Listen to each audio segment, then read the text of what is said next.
I went and I dug into some quotes from Joseph Goebbels. And he was, as you know, the top propagandist for the National Socialists. And I looked at some of his quotes. And by the way, these quotes, when I read some of them, you'll see they are applicable whether it's communist regimes or fascist regimes, whatever the totalitarian state is. This one is famous. He said, if you tell a lie big enough and keep repeating it, people will eventually come to believe it. He said, the most brilliant propagandist technique will yield no success unless one fundamental principle is borne in mind constantly. It must confine itself to a few points and repeat them over and over. He said, think of the press as a great keyboard on which the government can play. Intellectual activity is a danger to the building of character. This was a very sick man, and yet he lays out exactly how the totalitarian regimes operate. Whether it's in Red China today, whether it was in the Soviet Union before, whether it was the National Socialists in Germany, the fascists in Italy, or people who just lurch toward this notion of despotism, centralized despotism. Now, obviously, I would never accuse anybody on the scene today of practicing such a thing. Would you? Those quotes I read you have no application to today, do they? Anyway, so I heard David Axelrod today. ABC News is slavishly repeating his allegation and giving it as much news attention as it possibly can. I mean, what's David Axelrod? He's a hatchet man. He's the biggest surrogate Obama has, even bigger than Biden, but he's a hatchet man. And it's his job as a PR guy to come up with, well, the big lie. And a media in this country repeat it over and over and over again. Gee willikers. And today's big lie from David Axelrod, being played over and over and over again by ABC News, whether it's on TV or radio, is this. Cut 5, go. This is the most secretive candidate that we've seen, frankly, since Richard Nixon. Won't release his tax returns, won't reveal his bundlers, left Massachusetts with the hard drives from his computer. Won't release his tax returns. He's releasing the tax returns he's required to release. That's how they know to attack him for this account or that account. He won't reveal his bundlers. He reveals the same information under federal law that the Obama campaign releases. But in the case of the Obama campaign, last time around, they wouldn't release the name of their foreign investors. Left Massachusetts with the hard drives from his computer. How about that? Would this be the same administration that refuses to turn over documents on Fast and Furious, which resulted in one law enforcement officer being shot in the back with one of our own weapons? And a couple hundred Mexicans being murdered by drug cartel hoodlums in Mexico? Would this be the same administration now complaining about the hard drives? So I decided, who is this Axelrod? He talks more for Obama than Obama talks for Obama. Obama's busy taking a tour now of Ohio and Pennsylvania, a bus tour, talking about the outsourcing of jobs on buses that were made in Canada. And the irony's obviously lost on the media because they're busy regurgitating David Axelrod's propaganda. Repeat the big lie. Just repeat it over and over. Keep it simple. Just keep repeating it. Oops. Am I allowed to draw that point? So I got to digging. Who is this Axelrod? And I found on a great website, a friend of mine, theothermccain.com, which links to a piece in the American Spectator by a professor from Grove City, a presidential scholar. Who is Axelrod? Well, in this piece, this rather extensive piece by the presidential scholar, the professor from Grove City, Paul Kengor, he dug up some fascinating facts, as Stacey McCain writes, about the background of Axelrod, showing Obama's top political strategist, ready for this? To have deep ties to the American Communist Party and other leftist individuals and organizations. Oh, I know there's a lot of people out there, oh, Mark, please don't go there. Don't go where? Don't go where? For example, Axelrod's mother, Myrtle Bennett Axelrod, worked for the left-wing New York newspaper PM. Although it lasted less than a decade, 1940 to 48, PM became notorious because of its penetration by Stalinists and others who promoted the Communist Party line on issues both foreign and domestic. Professor Kengor points out that PM's famed Washington correspondent, I.F. Stone, was subsequently identified as a Soviet agent, both in the so-called Venona documents and also by a former top KGB official, Oleg Kuligin. It's unclear whether Axelrod's mother fit in the orbit of the communists, Soviet sympathizers, and other so-called progressives who worked at PM, Kengor says, because despite scouring reel upon reel of microfiche, copies of the newspaper, he was unable to find a single article with her byline. Gee, maybe she took the equivalent of the computer drives out of the system, huh? Nevertheless, her association with the paper locates her politics on the far left fringe of the American political spectrum in the 1940s, which would seem important to understanding her son's later activities. While a student at the University of Chicago in the early 70s, David Axelrod began working as a political reporter for the Hyde Park Herald, which Professor Kengor says brought Axelrod to the attention of Don Ross and David Cantor. Both of these men were associated with the Communist Party and other far-left groups. Mark, what's this McCarthyism stuff? It's not McCarthyism. We call these facts. Kengor explains that David Cantor's father, Harry Cantor, was an instructor at the Abraham Lincoln School, an infamous Chicago-based CPUSA front that instructed pupils in the teachings of Marx and Lenin. And Cantor followed in his communist father's footsteps, so that a 1970 congressional investigation report, quote, Guide to Subversive Organizations and Publications, today that would include, I guess, the Tea Party, lists Dave Cantor 25 times. His Chicago-based publishing company was believed to be partly subsidized by Soviet funds in the 60s. Professor Kengor writes, David Cantor and Don Rose joined forces to start a Chicago-area community newspaper called Hyde Park Kenwood Voices. Stick with me. You won't get this anywhere else. And it ought to be all over the place. This Cantor-Rose publication was on the far left, Professor Kengor writes. Hyde Park Kenwood Voices editorialized for the abolition of the House Committee on Un-American Activities, whose investigations had exposed the pro-Soviet subversive activities of both David Cantor and his father, Harry. At a time when U.S. troops were fighting communism in Vietnam, Hyde Park Kenwood Voices also published, quote, pro-Hanoi screeds by Students for a Democratic Society members based in Chicago, Professor Kengor writes. Oh, I know, we're supposed to take all this stuff off the table. Only Romney's personal life is on the table. I get it, but I don't deal with their talking points. I plow ahead.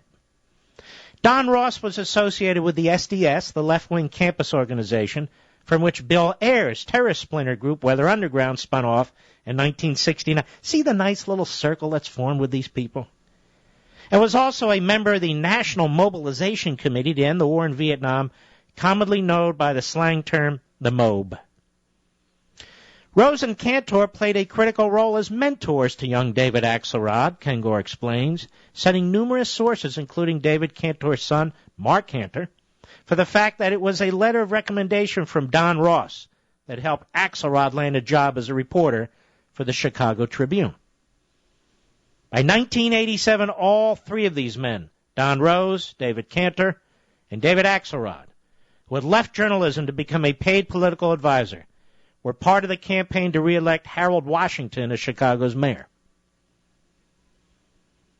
Professor Kengor's American Spectator article is important because Axelrod's background, like Obama's associations with left-wing figures such as Frank Marshall Davis and Bill Ayers, shows how ideas, policies, and rhetoric originating in the Marxist-Leninist doctrine and anti-American propaganda have been mainstreamed in the Democrat Party. Critics of Professor Kengor's investigation will likely raise the charge of McCarthyism, expecting us to miss the irony of that accusation because, of course, revelations from the Venona papers after the Soviet Union fell, thousands and thousands of documents were able to be reviewed, and other sources have largely vindicated McCarthy. There were Soviet agents in the U.S. government, and the American Communist Party was at all times an instrument of Soviet subversion. I will link and have linked to the American Spectator full piece by Professor Kengor on my social sites. It was printed in March in the American Spectator. Now, I'm not done with this David Axelrod, because you can see his techniques on television. This is a very evil man, a very diabolical man. He says what he means, and he means what he says, even though he knows that they're flat-out lies intended to smear people, intended to destroy people. So, I think it's important that Obama's number one hatchet man, his number one surrogate, be exposed. More when I return. Mark Levin.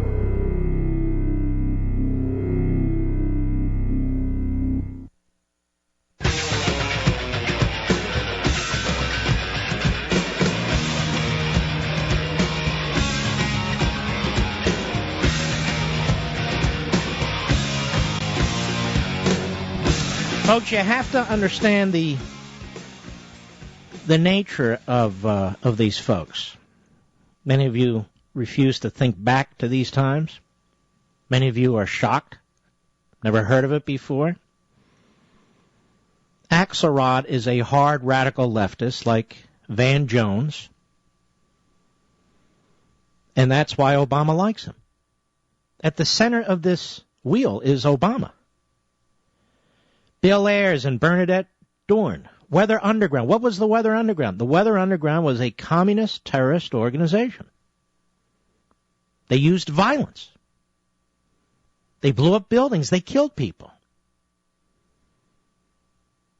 It even stuns me today. Well, we can't talk about that. Take it off the table. Nothing personal. Nothing personal? Personal would be if I come on the air and talk about, say, Obama's ears. I'm not talking about Obama's ears. I'm talking about his character and his belief system. And Axelrod. A hatchet man.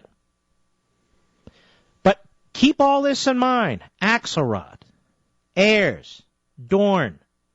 Remember Rashid Khalidi? My dear friend Andy McCarthy, expert on this stuff. He did a piece a couple of years ago in National Review. Rashid Khalidi is a former PLO mouthpiece, as he wrote. He has signed an appeal for funds to outfit another ship, he wrote back in 2010, McCarthy, that like the peace flotilla would try to break Israel's blockade of Gaza. The Los Angeles Times has had in its possession, you remember this? But has suppressed for all these years from the public a videotape of Khalidi's 2003 going-away bash when he left the University of Chicago to become the Edward Said Professor of Arabic Studies at Columbia. Then State Senator Barack Obama gave a glowing tribute. The LA Slimes has the video, won't release it, but reported on part of it. And they said a special tribute came from Khalidi's friend and frequent dinner companion, the young state senator Barack Obama. Speaking to the crowd, Obama reminisced about meals prepared by Khalidi's wife, Mona, and conversations that had challenged his thinking. His many talks with the Khalidis, Obama said, had been, quote, consistent reminders to me of my old blind spots and my own biases. It's for that reason that I'm hoping that for many years to come, we continue that conversation, a conversation that is necessary not just around Mona and Rashid's dinner table, but around this entire world. Oh, and I'm sure it's centered on, hey, how do we screw Israel? Anyway, the L.A. Slimes went on. The warm embrace Obama gave to Khalidi and words like those at the professor's going-away party have left some Palestinian-American leaders believing Obama's more receptive to their viewpoint than he is willing to say. And it goes on. McCarthy says, as the report gingerly relates, the Khalidi bash was one such event. As the report does not relate, Obama and Khalidi's mutual friends, the former Weather Underground terrorists and professors, Bill Ayers and Bernadette Dorn, and Bernadine Dorn, but whatever, were also reportedly in attendance. And there's more in the article, if you wish to read it. David Axelrod is at one with these people. Khalidi, Ayers, Dorn, Wright, Jones, and, of course, Barack Obama. This is who these people are. This is who these people are. Not only should we not take it off the table, we should get bullhorns and scream it to our fellow citizens whenever we can. More when I return.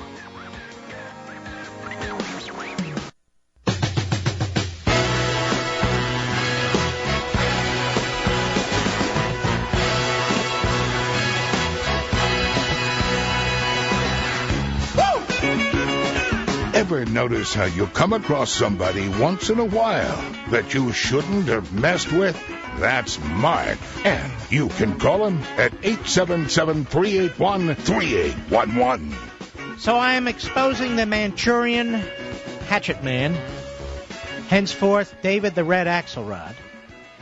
He would take that as a compliment while feigning objection. David the Red Axelrod. Very busy on July 4th. That would be Independence Day yesterday. Busy tweeting.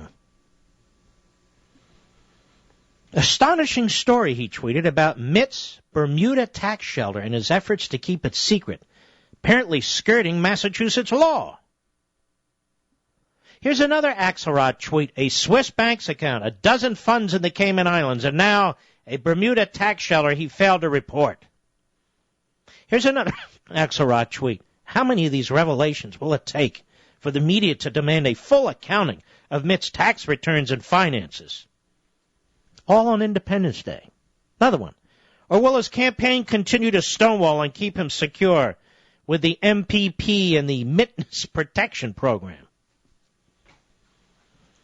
David the Red Axelrod, very busy on Independence Day, trying to smear and degrade Romney. What this has to do with creating jobs, cutting the deficits, stabilizing the currency, securing the border, and all the rest of it, I'll never know. And that's the point. They're trying to concoct images. The big lie told over and over again. Oops. Am I allowed to make such comparisons? Of course, we'll never know, will we, David the Red? We'll never know the full extent of Obama's relationship with that gentleman who's now in federal prison. It is federal prison, I think. Oh, yes, the wheeler-dealer landowner, Resco. How the Obamas got such another sweet deal on their property. How is it that a community organizer who's sworn to redistributing wealth is worth $10 million? He writes 2 phony books. Well, he doesn't even write them. 2 phony books. Two books full of lie after lie after lie. Oh, she was a composite character. And the other people saying, I never did that. And on and on and on. This whole entire operation is a fraud, starting with the president on down. Because, ladies and gentlemen, this is how David the Red Axelrod and the rest of them operate. Because if you really knew who they were and what they are, you wouldn't vote for them. John Nolte at Breitbart.com. We've got to make sure people fully appreciate Mitt Romney's not some safe alternative. He's quoting Obama senior advisor David Fluff. Another propagandist with the big lie. In other words, they must destroy Romney. They must make you think he's an out-of-touch trillionaire with accounts over here and accounts over there who doesn't feel empathy for the little guy, which, of course, we know Obama does, right? He's proven it. He's demonstrated it by destroying our economy. On Tuesday, no less than the Twitter account owned by the President of the United States tweeted out a link to an article written by Vanity Fair's Nicholas Shaxone. Who is he? A left-wing kook. The article is nothing more than a smear job laced with innuendo about Romney's finances. It's also meant as bait for a corrupt media eager to join in the Obama campaign's mission, as defined by Fluffabob. And you'll hear ABC News repeat it over and over again during the course of this program. Yesterday, the Obama campaign changed tactics just a bit. They probably didn't expect Breitbart News to report the fact that Shaxson is a hardcore leftist and a cheerleader for the Occupy movement. So yesterday, David the Red Axelrod launched this series of tweets. I read them to you. Now, if you click Axelrod's link, he's no longer linking to the pro-occupiers article. What he links to now is the Associated Depressed article, because, you see, AP picked it up. AP, ABC News, there they are. All the sucker fish. And this is no coincidence, writes Nolte. The morning after the Vanity Fair article was released, but based on the exact same reporting and subject and filled with the same lack of facts and evidence, it's all about innuendo. It's all about raising questions, quote unquote. It's all about distracting from the economy. It's all about colluding with Obama to define Mitt Romney. There's no question what Axelrod is doing here is ordering his lapdog media to engage in the art of raising questions, where with no evidence of any wrongdoing, just the journalisting of an occupier supporter, the media can open a narrative that begins each broadcast with, questions are being raised about Mitt Romney's finances. Or, cut 5, Mr. Producer, or Axelrod's own words. Maybe the news will open up with that, as it has every hour on the top of the hour since he mumbled them. Cut 5, here. This is the most secretive candidate that we've seen, frankly, since Richard Nixon. Won't release his tax returns, won't reveal his bundlers, left Massachusetts with the hard drives from his computer. There you go. This is how David the Red Axelrod operates. Mm-hmm. Oh, really? What's going on? Something diabolical? Is this true? Oh, my goodness. What are the unemployment numbers going to be tomorrow? Oh, no. Let's focus. We have our marching orders from David the Red. And our focus has to be that Romney's a very rich man and he's out of touch. He's got accounts all over the war. He's hiding something. I mean, Obama's hiding his relatives all over the place. Oh, there's one in Massachusetts, DUI. Oh, there's another one, all illegal. Who's this one? What's this one? Who's that one? Oh, don't get personal. No, don't get personal. Who wrote his book? I'm getting awfully low there, aren't we? Tell us about this. This Davis character who indoctrinated you in Hawaii. What are you suggesting? Bill Ayers taken off the table, the idiot Republicans and the fools in the Romney campaign. Well, we're not going to take that off the table. Take a domestic terrorist association off the table? Sure, take it off the table. We're just going to talk about jobs. No, talk about everything. Because let me explain something to the Mitt Romney camp. You're getting the guts pounded out of you right now by diabolical people who will do anything to hold on to power, including the big lie, repeated over and over and over again. Enough with the Marcus of Queensberry's rules. It's time you pound back. Obama's background, Obama's transcript, Obama's drug use. Are we not allowed to talk about any of that? How did Obama get into college when he writes in one of his books? When he writes in his books for 2 years in high school and college, he was out of it. He didn't know what the hell was going on. Well, what kind of grades did he have? Mark, what are you insinuating? Nothing. We want the facts. The facts.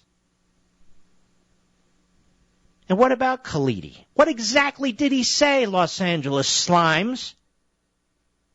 What exactly did Obama say? Did he slobber all over this PLO mouthpiece, which is why you won't release the video? Have you, ladies and gentlemen, ever heard of that before? A news organization sitting on a video? For crying out loud. If they had a video of D-Day at this point, this media, in advance of the landing, they would have played it. They splash our national security secrets all over the front page of the newspapers. Day after day, they don't care about the damage done to our national security.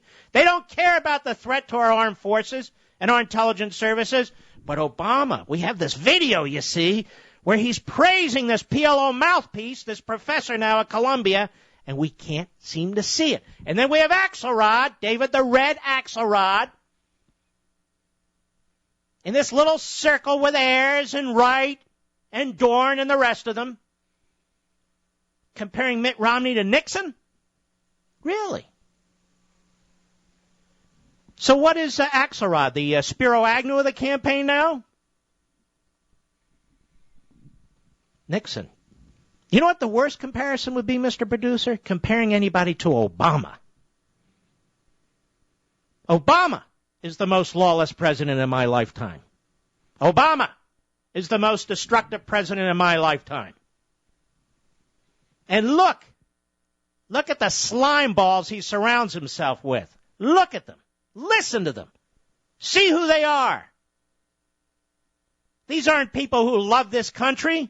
These aren't people who want to see the people who work hard in this country advance themselves. These are diabolical people, masterminds, who want to rearrange the deck chairs, who want to push us around. Obamacare, what do you think that's all about? Global warming and cap and trade, what do you think that's all about? Everything these people do is about turning this country upside down. And how the hell millions of you voted for this, I will never know. But I'll tell you what, as inept as some of the Romney people might be, I mean, here we have Obamacare decision, and is it a tax, a penalty? I don't know. Well, he says it's a penalty. They're not even ready for it. Illegal immigration. He's scared to even tell us what he believes now. Just say what's right. Just do what's right. And let the chips fall where they may. There'll be tens of millions of us who are prepared to rise up and defend you. But we don't know what to defend right now. It's not going to be enough just to say beat Obama. It's not going to be enough. It is for many of us, but not enough of us. Because there are people still sitting on the fence out there, believe it or not. Gee, what should I do on Election Day? What? He's got an account where? But don't talk about Bill Ayers. This much I know about Mitt Romney. None of his friends were ever part of the Weather Underground, which used violence to blow up buildings and kill people in this country. This much I know about Mitt Romney. None of his friends were mouthpieces for the PLO. This much I know about Mitt Romney. He would never, ever hire a you-know-what like David the Red Axelrod. That about qualifies him for me. Like most of these spread-the-wealth phonies, where they want to drive you into the rice fields while they make a fortune. Look at Red China right now. All the major members of the Communist Party are extremely wealthy. Gee, what happened? Look at Russia right now. They say Putin may be worth $30 or $40 billion. Oh, hard work. Good investments. What about our friend? And by the way, Axelrod, I'm on to you, pal. I'm going to be the Doberman biting your ankle for the next 5 months. Wall Street Journal, Kimberly Strassel, a few weeks ago. Axelrod's Obamacare dollars. Ooh, what's this about? Maybe we'll hear this at the top of the hour at the news, huh?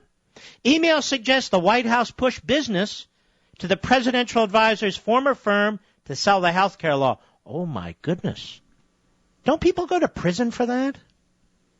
Rewind to 2009, she says. The fight over Obamacare is raging, and a few news outlets report that something looks ethically rotten in the White House. An outside group funded by industry is paying the former firm of senior presidential advisor David Axelrod to run ads in favor of the bill. That firm, AKPD, I'm surprised they didn't name it CPUSA, but that's a whole other thing. AKPD Message and Media still owes Mr. Axelrod money and employs his son.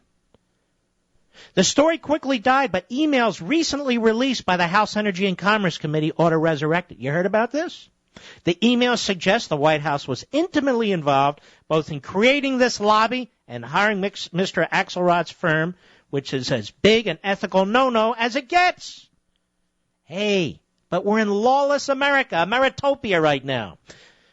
Mr. Axelrod, who left the White House last year, started AKPD in 1985. The firm earned millions helping run Obama's 2008 campaign. Yeah, you suckers, keep sending your $3 in. Keep sending your $3 in so you can fund millionaires and billionaires.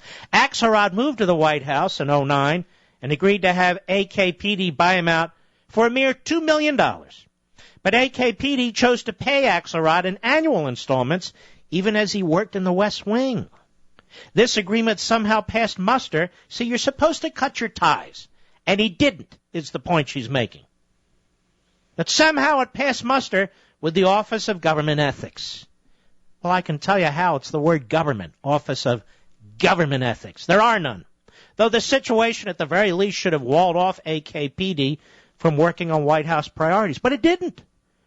The White House and industries were working hand in glove to pass Obamacare in 2009. And among the vehicles supplying ad support was an outfit named Healthy Economy Now, HEN. Remember, this is Axelrod today saying, oh, Romney's like Nixon. What's with all these accounts? Oh, I don't know, David the Red. What's with all these little phony corporations you set up? These phony little organizations you set up. News stories at the time described this as a coalition that included the Pharmaceutical Research and Manufacturers of America, or PhRMA, the American Medical Association, and labor groups. House emails show that this group was in fact born at an April 15, 2000 meeting arranged by then White House aide Jim Messina. Well, he's on TV all the time. Anybody want to ask him a question? And he chief of staff for Democratic Senator Max Baucus. Oh. The two politicians met at the Democrat Senatorial Campaign Committee, and they invited representatives of business and labor. You see, folks, the ruling class is making a fortune. A fortune. The spread the wealth crowd, attacking millionaires while they're becoming millionaires. Axelrod's old firm was hired to run the ads promoting Obamacare. Imagine that. Emails suggest that they were. In one email, pharma consultant Steve McMahon calls these four the White House designated folks. They name them. So we have these White House designated folks working with David the Red Axelrod, whose firm is making a small fortune, maybe a big fortune, doing media for Obamacare. His son works there. They haven't cut their ties there. But Axelrod is demanding all the facts around Romney's investments. Imagine that. I'll be right back. This Obamacare has nothing to do with helping you. There's nothing compassionate about it. All these Obama insiders, leftist insiders, Democrat insiders, they're making a fortune. And I can see it now while we're implementing this monstrosity, this Rube Goldberg disaster. While we're implementing it, all the seminars and PR efforts and training, and they're all going to have their hand in the public trough. You see, the truth is, liberals only hate millionaires and billionaires who make their money honestly. They don't mind millionaires and billionaires of the Russian kind today, who rip us off to become wealthy, because those are the people who contribute to them, who support them, and help continue to reelect them.